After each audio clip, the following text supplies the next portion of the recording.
আজকে রাতে যে আমি ঘুমাই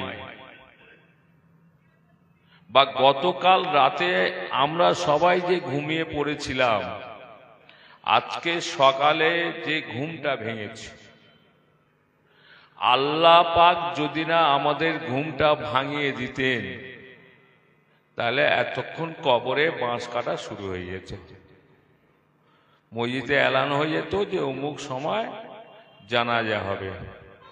অর্থাৎ আল্লাহ পাক আমাদের সকলের জন্য আল্লাহ পাক আমাদের ঘরে যে সন্তানগুলো দেয়, আমার হোক আপনার হোক, আল্লাহ পাক সকলের ঘরের সন্তানকে একইভাবে দুনিয়ার বুকে পাঠান। আল্লাহ পাকের ইচ্ছা কি আমি দুনিয়ার বুকে এই সন্তানটা অমুক ঘরে পাঠাচ্ছি, অমুক মায়ের গর্ভে পাঠাচ্ছি, এই পৃথিবী একটা আঁচড় কেটে আসুক, একটা দাগ কেটে আসুক, তার হিসাবটা কিন্তু জানাতে হবে। আমি শুধু দুটো তিনটে কথা বলবো। এক হচ্ছে, আমি সন্তান জন্ম দিলাম, সেই সন্তানকে আমি মানুষ করতে পারলাম না, অকেজ সন্তান তৈরি করলাম, সমাজে কুলাঙ্গা সন্তান তৈরি করলাম। আমি যখন কবরে যাব, কবরে যাওয়ার পরে আমি যে সন্তান যে দুনিয়া বুকে এনেছিলাম, আল্লাহ পাক পাঠিয়েছিল আমার দ্বারায়, সেই সন্তানকে কিভাবে মানুষ করি তার হিসাবটা কিন্তু পুঙ্খানুপুঙ্খ দিতে হবে। আমার সন্তান যদি মদ খেয়ে মাতলামো করে, পরের ঠকিয়ে, পরের জমি সীমানা ঠেলে চুরি ডাকাতি রাহাজানি বদমাশি কাজ করে, আমি কবরে শুয়ে শুয়ে শান্তিতে থাকতে পারবো না। কিন্তু আমি যদি ত্যাগ করি, আমি যদি আল্লাহর উপর বিশ্বাস করে আমি আমার সন্তানের প্রতি ত্যাগ করি, যে আমার সন্তানকে আমি প্রকৃতপক্ষে মানুষ করব, আল্লাহর উপর বিশ্বাস রাখি, আর মানুষ করার জন্য যদি কায়িক পরিশ্রমের মধ্যে দিয়ে আমার সন্তানকে সৎ পথে উপার্জনের মধ্যে দিয়ে আমার সন্তানকে মানুষ করতে পারি, আমি যদি একটা ডাক্তার তৈরি করতে পারি, একটা গরিব মানুষ অসহায় মানুষকে সে যদি চিকিৎসা পরিষেবা দিতে পারে, আমি যদি ভালো একটা শিক্ষক তৈরি করতে পারি, বর্তমান সমাজে যে দুর্নীতিগ্রস্ত শিক্ষক আছে তাদের পথ দেখাবে, আমার সন্তান ছাত্র তৈরি করবে, মানুষ তৈরি কারিগর তৈরি করবে।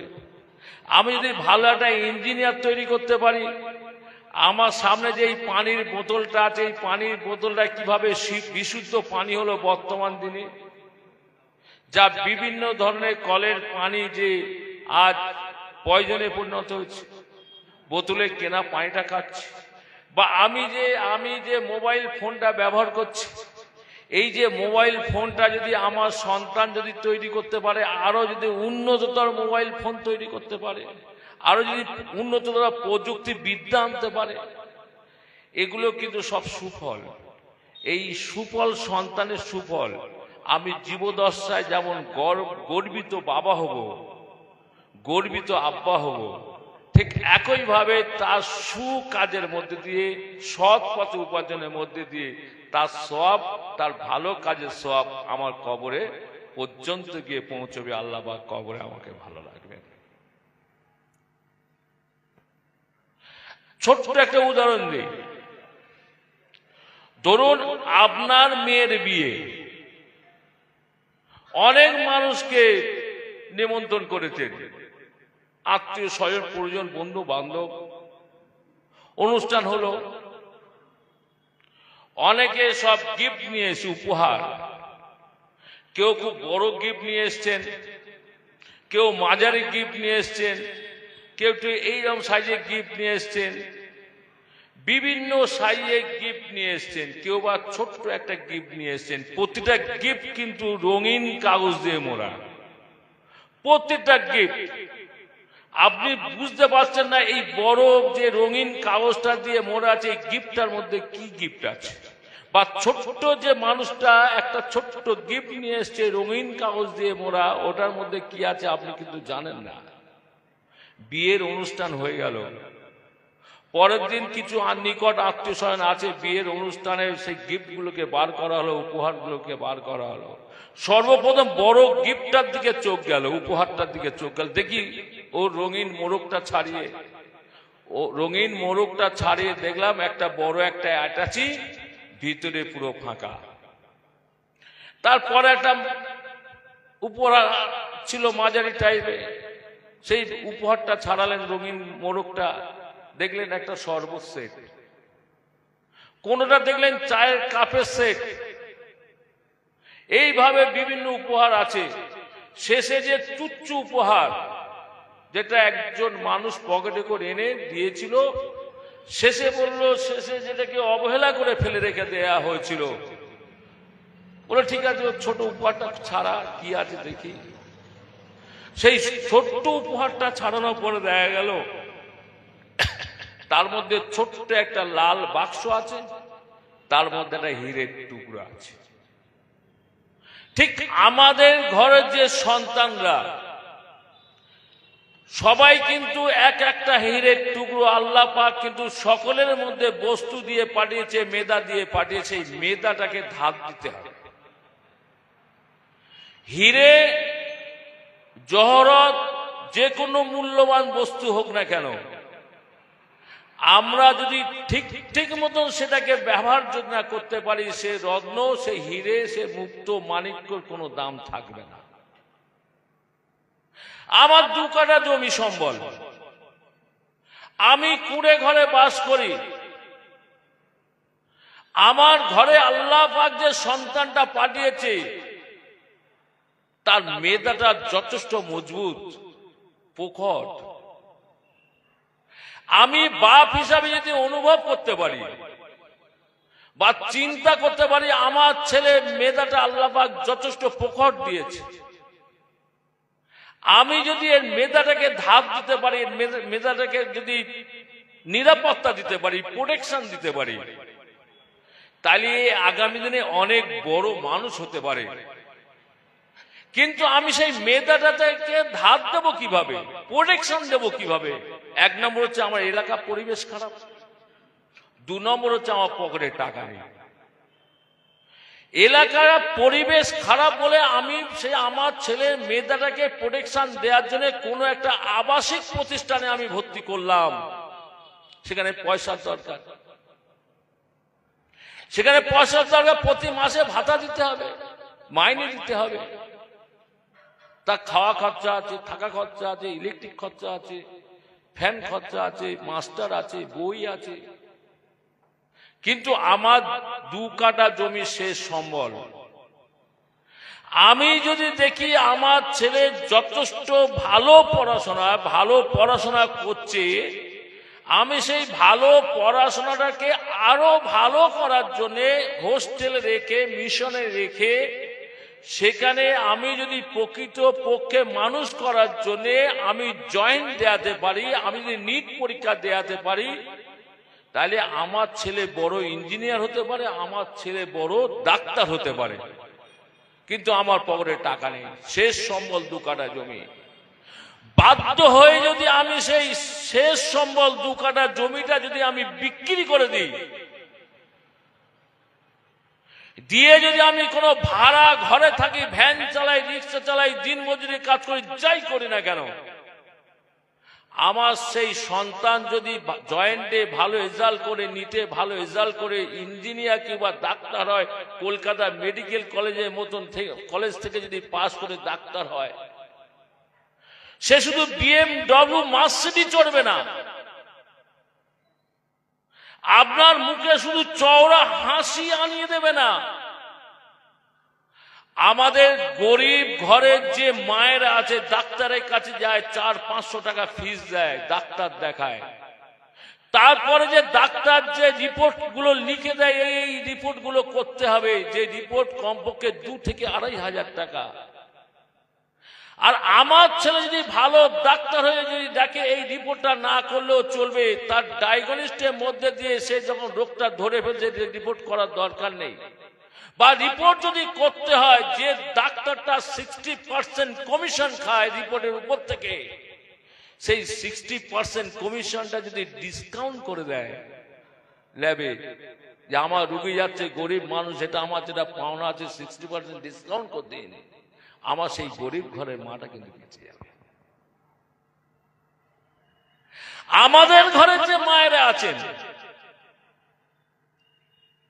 আমি যদি দেখি আমার ছেলে পরীক্ষার জন্য একটা বই কেনার দরকার, যে বইটা 1000 1500 টাকা দাম হতে পারে বা তার থেকে বেশি দাম হতে পারে, বা হোস্টেলে পড়তে পড়তে 2-3 মাসে মাইনে জমে গেছে, দিতে পারছে না, হোস্টেলও চালাতে পারছে না, মালিক জাকাত ফেতরার টাকা তুলে নিয়ে এসে সেও চালাতে পারছে না, খাওয়া দিতে পারছে না, কিন্তু আমার গায়ে তো গয়না আছে।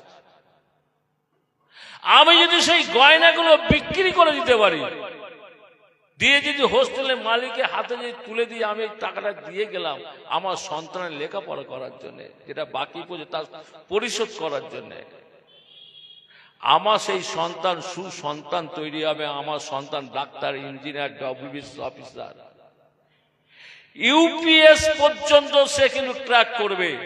আমাদের ঘরের সন্তানরা, আমাদের উদাহরণ আছে আমাদের সামনে অনেক। আমরা যদি ভারতবর্ষের প্রাক্তন রাষ্ট্রপতির কথা যদি আমরা ধরি, এপিজে আবুল কালাম, যার মা পরের বাড়ি কাজ করত, যে সকালবেলা সাইকেল চড়ে মানুষের বাড়ি বাড়ি গিয়ে খবরের কাগজ দিত, সে তো সব থেকে বড় মুসলমান। সে তো বিশ্বের সব থেকে বড় বৈজ্ঞানিক বর্তমান দিনে, যার নাম আলোড়ন সৃষ্টিকারী এপিজে আবুল কালাম। কেন আমরা খবরের কাগজ পড়ি না, কলম পত্রিকা পড়ি না? সব পত্রিকা বাদ দিলাম, কলম পত্রিকা তো পড়ি। আমরা পড়ি না উত্তরপ্রদেশে যে এক গরিব মা পরের বাড়ির কাজ করে, তার ছোট্ট মেয়েটা ইউপিএস পরীক্ষাতে ভালো র্যাঙ্ক করে সে আজ আইপিএস অফিসার হয়েছে। কেন আমরা এটা জানি না? যখন হিজাব নিয়ে সারা ভারতবর্ষে তোড়পাড়, আমার পাশে একজন দক্ষ আইনজীবী বসে আছেন, জুনিয়র জাস্টিস পরীক্ষা বর্ধমান থেকে হিজাব পরিধানের মধ্যে দিয়ে পরীক্ষায় বসে জুনিয়র জাস্টিস পরীক্ষাতে র্যাঙ্ক করে বর্ধমান কোর্টে জজের টেবিলে বসে অর্ডার করছে। তাহলে আমাদের ঘরের সন্তানরা পারবে না কেন? আমরা বাপ এবং মা হিসাবে আমরা পারবো না কেন সেইটুকু ত্যাগ করতে? শুধুমাত্র আল্লাহর দোয়াই দেব? শুধুমাত্র মুসলিমদের কথা বলবো? পাশ্চাত্য শিক্ষা যখন এসেছিল, স্বামী বিবেকানন্দ যখন নিয়ে এসেছিল, আমরা মাদ্রাসা নিয়ে পড়েছিলাম, কিন্তু মাদ্রাসায় পড়ে থেকে আমাদের লাভটা কি হচ্ছে? আমরা পরিপূর্ণ শিক্ষা নিতে পেরেছি মাদ্রাসা শিক্ষা। মাদ্রাসা যদি পরিপূর্ণ শিক্ষা যদি আমরা নিতে পারতাম, আরবিটা যদি ভালোভাবে জানতে পারতাম, তাহলে আমার সমাজ আজ পিছিয়ে পড়তো না। হ্যাঁ, আমরা মাদ্রাসা পড়েছি, কিন্তু হাফ মাওলানা হয়েছি, পৌনে হাফ মাওলানা হয়েছি। কোরআনকে অন্য পথে ব্যাখ্যা করে কিভাবে ভালো বক্তায় দুটো পয়সা নিয়ে আসা যায় সেই ধান্দা করেছি।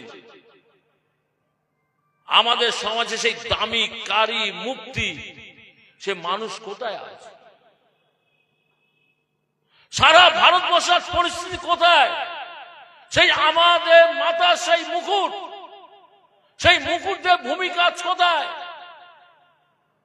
কেন তারা চিৎকার করছে না? তারা সঠিক ব্যাখ্যা, সঠিক কোরআনকে সঠিক পথে পরিচালনা করছেন না। পাশ্চাত্য শিক্ষা আমরা নিলাম না। আমি বললাম মোবাইল ফোনের কথা, আমি বললাম পানির বোতলটার কথা, আমি বলছি এই লাইটটার কথা, আমি বলছি এই যে ইউটিউবটা চলছে এর কথা। এগুলো আমরা শিখবো না, আমরা জানবো না? আমরা কম্পিউটার, ইন্টারনেট, ইলেকট্রনিক্স শিখবো না, জানবো না? বর্তমান দিনে আমার নবী করিম সাল্লাল্লাহু আলাইহি সাল্লাম কেন ওই সময় আল্লাহ পাক পৃথিবীকে আবির্ভূত করালেন? কেন শিক্ষার কথা বললেন? কেন কলম নিয়ে এলো পৃথিবীর বুকে? আমরা কি এটা ভুলে যাব? আমরা আধুনিক শিক্ষার মধ্যে ঢুকবো না? আধুনিক শিক্ষা জানবো না? আমাদের আধুনিক শিক্ষা শিখতে হবে। ইসলাম শিক্ষার পাশাপাশি, কোরআন শিক্ষার পাশাপাশি আধুনিক শিক্ষার মধ্যে যদি না আমরা ঢুকতে পারি, তাহলে আমার সমাজ এগোবে না। কেন আমার সমাজ সব থেকে নোংরা কাজটা করবে? যে কাজটা আল্লাহ পাক ঘৃণা করে, হাত পাতা কাজ, ভিক্ষা করার কাজ কেন করবে? আমরা সমাজকে কেন দিতে পারলাম না? আমরা শুধু আখেরে গুছাচ্ছি, পরের জমি সীমানা ঠেলছি। পরের জমি কিভাবে ভুল বুঝিয়ে 2 কাঠা জমিটাকে 6 কাঠা করা যায় তার ধান্দা করছি। নিজের সন্তানকে সুশিক্ষা দিতে পারছি না। তাতে কি আমরা খুব শান্তিতে আছি? পাশ্চাত্য শিক্ষা পরে, অনেক বছর পরে মুসলিম সমাজের মধ্যে গুটি কয় মানুষের মধ্যে, বিশেষ করে বাংলার বুকে, একমাত্র আলিয়া ইউনিভার্সিটির পরে যদি বাংলার মুসলিম সমাজে আধুনিক শিক্ষার যদি স্বপ্ন দেখায় গুটি কয় মানুষ, যার মধ্যে প্রথম নম্বর আছে বাংলার বুকে আল আমিন মিশনের কর্ণধার হাজী নুরুল ইসলাম সাহেব। তার পরের স্থানটা যদি আমি দেখি আমার চোখের সামনে, মুন্সি সাহেব আছেন, আবুল কাসেম মুন্সি, বা একজন মা হয়ে যে বিপ্লব ঘটিয়ে চলেছে দক্ষিণ 24 পরগনা, শুধু পশ্চিমবাংলা না, আগামী দিনে সারা ভারতবর্ষে আলোড়ন সৃষ্টি করবে। আমার বোন হোক, আমার দিদি হোক, আমার মায়ের সমতুল্য নারী জাতি মাত্র মা, সেই মঞ্জু লস্কর। যাই হোক, আমাদের মধ্যে ইতিমধ্যে এসে গেছে আমার অত্যন্ত কাছের মানুষ, সম্মানীয় মানুষ, justice, x justice Imtaz Ali Shah মহাশয়। ওনার আসন অলঙ্কৃত করার জন্য অনুরোধ করছি। যাই বক্তব্য দীর্ঘায়িত করবো, শুধু এইটুকুই কথা বলবো যে আসুন আমরা সেই কাজ করি, পরের জমি সীমানা ঠেলে নয়, পরের ঠকিয়ে নয়, আল্লাহর ওপর বিশ্বাস করে বর্তমান আধুনিক সমাজে আমাদেরকে বিকল্প পাশ্চাত্য শিক্ষা হিসাবে আমাদের সমাজে নুরুল ইসলাম সাহেব, কাসেম মুন্সি সাহেব, মঞ্জু ম্যাডাম সাহেবরা যে আলোড়ন সৃষ্টি করেছেন, সাথে সাথে মা আয়েশার নামে এখানে যে মাদ্রাসা এন্ড এডুকেশন ওয়েলফেয়ার ট্রাস্ট তৈরি করা হচ্ছে, সেই ট্রাস্টের পাশে আমরা সবাই দাঁড়াই। এই ঝাউতলায় তো একটা প্রতিষ্ঠান তৈরি হোক, যে প্রতিষ্ঠানটা শুধু দক্ষিণ 24 পরগনা নয়, বাংলায় নয়, সারা ভারতবর্ষে আলোড়ন সৃষ্টি করবে। জেনে রেখে দিন, আল আমিন মিশন আজ 65-70টা ক্যাম্পাস নিয়ে চলছে। শুধু ভারতবর্ষে নয়, ভারতবর্ষের বাইরে চলে গেছে আল আমিন মিশন। তারা আজ নুরুল ইসলাম সাহেবদের নিয়ে বা অন্যান্য সংস্থাতে আরো যারা বড় বড় মাথা আছে, মুসলিম মাথা, তাদেরকে নিয়ে রিসার্চ করছে, গবেষণা করছেন। কাসেম বাবুদের মতন মানুষ আর্টিকেল 30 নিয়ে যে আন্দোলন শুরু করেছে বাংলা তথা ভারতবর্ষ জুড়ে, বাবা সাহেব আম্বেদকর যে সংবিধানে অধিকার দিয়েছে মুসলিমদের যে শিক্ষা অধিকার, সেই শিক্ষার অধিকার আইনকে কেড়ে নিয়ে আজ এই ঝাউতলার বুকে আয়েশা ওয়েলফেয়ার ট্রাস্ট আগামী দিনে অনেক বড় হবে, মাথা তুলে দাঁড়াবে। আমাদের ঘরের মা নারী জাতি হচ্ছে প্রধান শিক্ষক। সেই নারী জাতি আমাদের দেয়া সন্তানকে তারা মানুষ করে সমাজে বুকে প্রতিষ্ঠিত করবে, সমাজে বুকে মাথা উঁচু করে দাঁড় করাবে। এই ঝাউতলাইতে একটা বিপ্লব তৈরি হবে, যে বিপ্লবটাকে বাংলা তথা ভারতবর্ষে আলোড়ন সৃষ্টি করার সাথে সাথে এইরকম অনেক ঝাউতলা তৈরি হবে সারা বাংলার মাটিতে, ভারতবর্ষের মাটিতে। আমার মায়ের বরকা ধরে টানা অধিকার কারো থাকবে না, থাকবে না, থাকবে না। তার পথ অনুসরণ করাচ্ছে ঝাউতলায় এই এডুকেশন সোসাইটি। সেই পথ অনুসারিত করে আমরা এই মিশনটাকে আরো আরো বড় করে আমরা গার্ড দেব, আমরা প্রোটেকশন দেব, আমরা অর্থনৈতিক সাহায্য করব, তাদের পাশে দাঁড়াবো। প্রকৃতপক্ষে শৃঙ্খলার মধ্যে দিয়ে গড়ে উঠবে আমার মুসলিম সমাজ, আমার বাংলা, আমার ভারতবর্ষ। এইটুকুই বলে আমি আমার বক্তব্য শেষ করছি। সবাইকে শ্রদ্ধা, সালাম, ভালোবাসা জানিয়ে